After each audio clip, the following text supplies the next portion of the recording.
Why does your scanner show the P2290 engine code? What does it mean?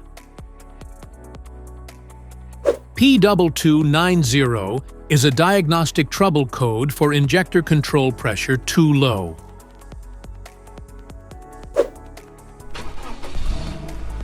This engine code indicates that this means the ECM has detected that the oil pressure controlling the fuel injectors is lower than commanded. Specifically, it's a difference between the commanded and actual fuel pressure. Under this circumstance, stop driving and repair your vehicle immediately.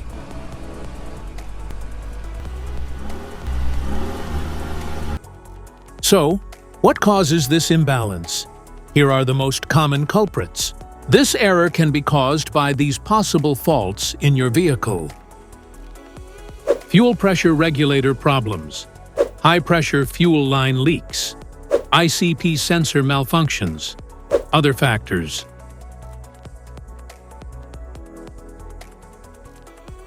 Each DTC code corresponds to a specific issue in your vehicle.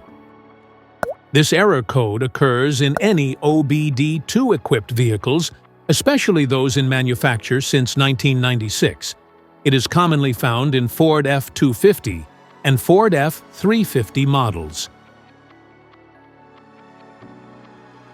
If you want to fix this error code, let us know in the comments section. We will definitely make the video on your demand. If you like this video, don't forget to subscribe to our channel. Thanks for watching.